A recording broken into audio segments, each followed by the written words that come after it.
أما بعد أشهد أن لا إله إلا الله وحده لا شريك له وأشهد أن محمدا عبده ورسوله أعوذ بالله من الشيطان الرجيم يا أيها الذين آمنوا اتقوا الله حق تقاته ولا تموتن إلا وأنتم مسلمون يا أيها الناس اتقوا ربكم الذي خلقكم من نفس واحدة وخلق منها زوجها وبث منهما رجالا كثيرا ونساء واتقوا الله الذي تساءلون به والأرحام إن الله كان عليكم رقيبا يا أيها الذين آمنوا اتقوا الله وقولوا قولا سديدا يصلح لكم أعمالكم ويغفر لكم ذنوبكم ومن يطع الله ورسوله فقد فاز فوزا عظيما أعوذ بالله السميع العليم من الشيطان الرجيم يا أيها الذين آمنوا إنما الخمر والميسر والأنصاب والأزلام رجس من عمل الشيطان فاجتنبوه لعلكم تفلحون رب اشرح لي صدري ويسر لي أمري واحلل عقدة من لساني يفقهوا قولي سبحانك لا علم لنا إلا ما علمتنا إنك أنت العليم الحكيم۔ تمام قسم کی تعریفیں اللہ ہی کے لیے ہیں اور درود و سلام ہو نبی محترم و مکرم جناب محمد الرسول اللہ صلی اللہ تعالی علیہ وسلم پر۔ محترم ناظرین، اسلامی بھائی اور بہنوں، نیکیوں کو برباد کرنے والے اعمال میں سے پانچویں چیز ہے شراب نوشی اور وقت کی بربادی۔ ہم نے دو چیزیں آپ کے سامنے پیش کی ہیں، ایک ہے شراب اور دوسرے ہے وقت۔ سب سے پہلی بات تو یہ ہے کہ شراب پینے کی وجہ سے شرابی اپنے اعمال سے، اپنے نیکیوں سے ہاتھ دھو بیٹھتا ہے، یعنی شراب پینے کی وجہ سے اس کی نیکیاں عکارت اور بیکار ہو جاتی ہیں، ضائع ہو جاتی ہیں۔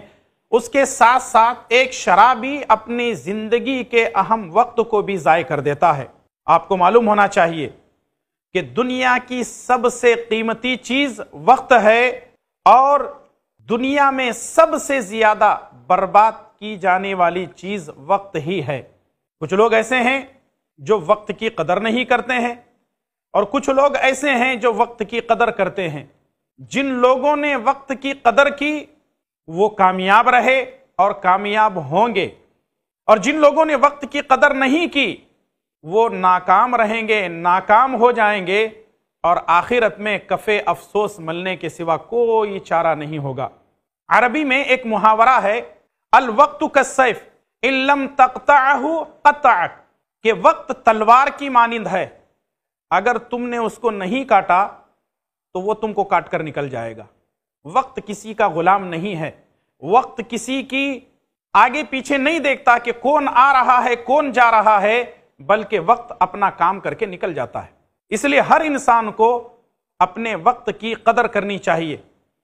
اللہ تبارک و تعالیٰ نے قرآن کریم کے اندر ان لوگوں کے بارے میں بیان فرمایا ہے جو زندگی میں اپنے وقت کی کوئی قدر و قیمت نہیں سمجھتے، بلکہ یوں ہی فضول اپنا وقت گنوا دیتے ہیں، لیکن جب مرنے کا وقت قریب آتا ہے تو ایسی حالت میں وہ اپنے رب سے گزارشیں کرتے ہیں کہ اللہ تبارک و تعالیٰ موقع دے دے، جو تو نے وقت دیا تھا ویسے ہی ضائع ہو گیا، اے اللہ تعالیٰ ہم کم سے کم تیری عبادت کریں، اے اللہ تیرے راستے میں ہم صدقہ و خیرات کر سکیں۔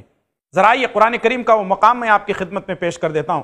سورہ منافقون آیت نمبر 10 میں اللہ تعالیٰ نے فرمایا فَيَقُولَ رَبِّ لَوْلَا أَخَّرْتَنِي إِلَىٰ أَجَلٍ قَرِيبٍ فَأَصَّدَّقَ وَأَكُن مِّنَ الصَّالِحِينَ۔ بندہ کہے گا موت کے وقت میں، جب کہ اب اس کی جان بس نکلنے ہی والی ہے، ایسے وقت میں بندہ کہے گا اے اللہ تبارک و تعالیٰ مجھے تھوڑی سی مہلت دے دے، تھوڑا تھا مجھے وقت دے دے، اے اللہ تبارک و تعالیٰ جتنی جمع پونجی میرے پاس ہے نا سب کچھ تیرے راہ میں صدقہ و خیرات کر کے آ جاؤں گا، وَأَكُن مِّنَ الصَّالِحِينَ، نیک لوگوں میں سے ہو جاؤں گا۔ اللہ اکبر! کیا انسان کا وقت ٹلے گا؟ جو اس کی موت کا وقت آ چکا ہے آگے پیچھے ہوگا؟ نہیں۔ اللہ تعالیٰ نے قرآن کریم کے اندر فرمایا، سورہ نحل سورہ نمبر 16 آیت نمبر 61 میں اللہ تعالیٰ نے فرمایا فَإِذَا جَاءَ أَجَلُهُمْ لَا يَسْتَأْخِرُونَ سَاعَةً وَلَا يَسْتَقْدِمُونَ، جب کسی کا وقت آتا ہے ایک لمحہ نہ آگے ہو سکتا ہے نہ پیچھے ہو سکتا ہے۔ ایک سیکنڈ آگے پیچھے نہیں ہو سکتا. جو وقت مقرر ہے وہ وقت پر موت آ کر رہے گی. تو اس لیے انسان کو آنکھیں بند ہونے سے پہلے، دل کی دھڑکن بند ہونے سے پہلے وقت کی قدر کرے اور اپنے وقت کو اللہ تبارک و تعالیٰ کی عبادت میں لگا دے. شراب پینا پلانا ایک ایسی چیز ہے کہ آدمی اپنی زندگی کے اہم وقت کو برباد کر لیتا ہے. اللہ تبارک و تعالیٰ نے ہم کو زندگی اس لیے نہیں دی کہ ہم شراب پئیں، دھت نشے میں رہیں اور اللہ تبارک و تعالیٰ کی نافرمانی کرتے رہیں، اپنے وقت کو ضائع کر دیں. نہیں، بلکہ ہم اپنے وقت کی قدر کریں اور ساتھ میں جو کہ شراب حرام ہو چکی ہے، اس حرام کردہ چیز سے اپنے آپ کو بچانے کی کوشش کریں. شراب کب حرام ہوئی؟ ذرا یہ حدیث کے حوالے سے میں آپ کی خدمت میں بات پیش کر دیتا ہوں. صحیح مسلم انس بن مالک رضی اللہ تعالیٰ عنہ فرماتے ہیں کہ میں شراب پلا رہا تھا. میں لوگوں کو ابو طلحہ رضی اللہ تعالیٰ عنہ کے گھر میں بیٹھ کر شراب پلا رہا تھا. اتنے میں ایک آواز دینے والے نے آواز دی اور مجھ سے کہا گیا کہ دیکھو آواز کس چیز کی ہے. میں آواز کی طرف گیا تو پکارنے والا، ندا دینے والا یہ ندا دے رہا تھا، الا ان الخمر قد حرمت، لوگو جان لو اللہ تبارک و تعالی نے شراب کو حرام قرار دے دیا ہے، شراب حرام ہو چکی ہے. تو انس بن مالک رضی اللہ تعالیٰ عنہ فرماتے ہیں کہ میں نے دیکھا جیسے ہی لوگوں نے شراب کے حرام ہونے کے بارے میں سنا تو جتنے ان کے پاس شراب کے مٹکے بھرے ہوئے تھے، جن جن چیزوں کے اندر ان لوگوں نے شراب کو بھرا ہوا تھا، ان ساری چیزوں کو اپنے گھر کے سامنے گلی میں لڑکا دیا. ایسے معلوم ہوتا تھا سارے مدینے کے اندر جو ہے شراب ایسے بہ رہی تھی جیسے ابھی ابھی بارش ہوا ہو جس کی وجہ سے پانی بہ رہا ہے. محترم ناظرین، اسلامی بھائیوں، سوچیں اور غور کریں. صحابہ کرام کو شراب حرام ہونے کے بارے میں صرف اعلان انہوں نے سنا، ان کو لیکچر نہیں دیے گئے، ان کو بٹھا کر کے سمجھایا نہیں گیا، ان سے وعدے نہیں لیے گئے، بلکہ کسی چیز کی ان کو ضرورت نہیں پڑی. ادھر اللہ کے نبی صلی اللہ علیہ وسلم کے طرف سے حکم جاری ہوا، شراب حرام ہو چکی ہے، ادھر عمل شروع ہو گیا. اللہ اکبر، اللہ اکبر. وہ صحابہ کرام کا ایمان کیا ایمان تھا. آج ہمارے سامنے زندگی بھر ہم کو سمجھایا جاتا ہے، اگر کوئی شرابی ہے تو اس کے ماں باپ سمجھاتے ہیں، اس کی اولاد اس کو سمجھاتی ہے، اس کے دوست احباب اس کو سمجھاتے ہیں، اس کے رشتہ دار اس کو سمجھاتے ہیں، گلی محلے والے جتنے سمجھانے والے ہیں سب کچھ سمجھاتے ہیں.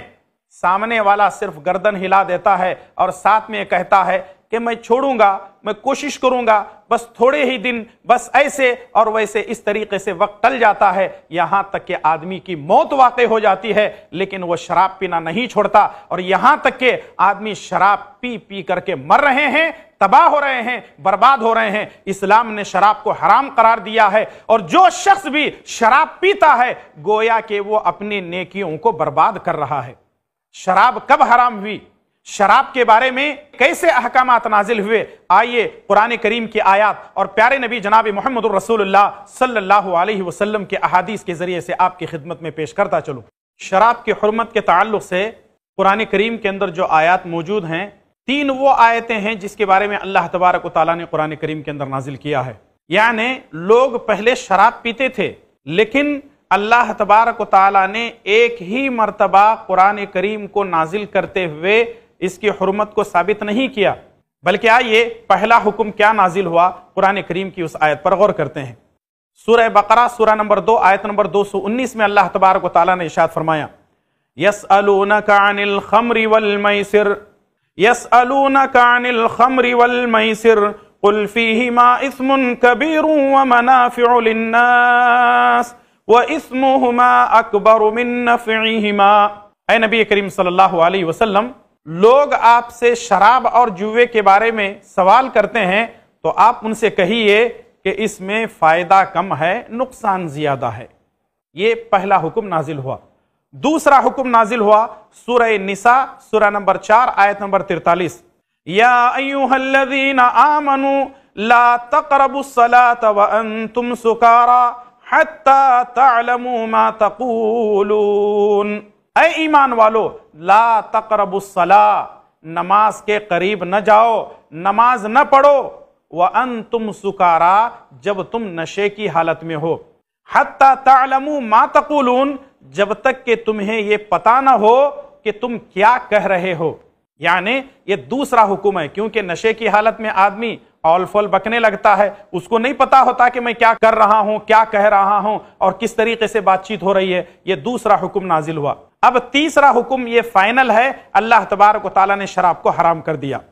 سورہ مائدہ سورہ نمبر 5 آیت نمبر 90 اور 91، یا ایھا الذین آمنوا انما الخمر والمیسر والانصاب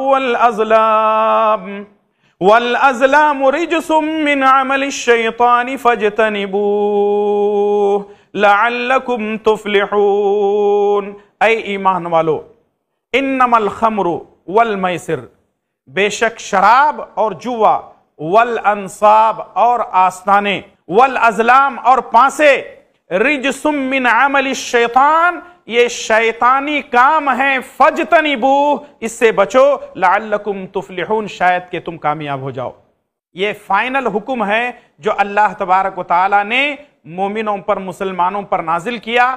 اور جیسے ہی یہ آیت نازل ہوئی، اللہ کے پیارے نبی جناب محمد الرسول اللہ صلی اللہ علیہ وسلم نے ایک صحابی کو بھیجا اور کہا کہ جاؤ، جا کر کے منادی کرا دو، آواز لگا دو، پکار دو اور لوگوں کو یہ بتلا دو کہ شراب حرام ہو چکی ہے، جیسا کہ اس سے پہلے وہ حدیث پیش کی جا چکی ہے۔ حضرت انس بن مالک رضی اللہ تعالیٰ عنہ فرماتے ہیں کہ میں ابو طلحہ رضی اللہ تعالیٰ عنہ کے گھر میں بیٹھے لوگوں کو شراب پلا رہا تھا، آواز آئی، میں آواز کی طرف گیا تو کہنے والا کہہ رہا تھا کہ شراب حرام ہو چکی ہے۔ میں نے دیکھا کہ مدینے کی گلیوں میں شراب پانی کی طرح بہنے لگی، یعنی ایسے معلوم ہوتا تھا کہ ابھی بارش ہوئی ہے۔ میرے مسلمان بھائی اور بہنوں، سوچو اور غور کرو، مسلمانوں کو جب کوئی حکم دیا جاتا تو وہ فوراً اس پر عمل کرنا شروع کر دیتے۔ آج ہم ساری زندگی کسی کو سمجھاتے ہیں یہ چیز حرام ہے، اس کو مت کرو، یہ چیز حرام ہے، اس سے نیکی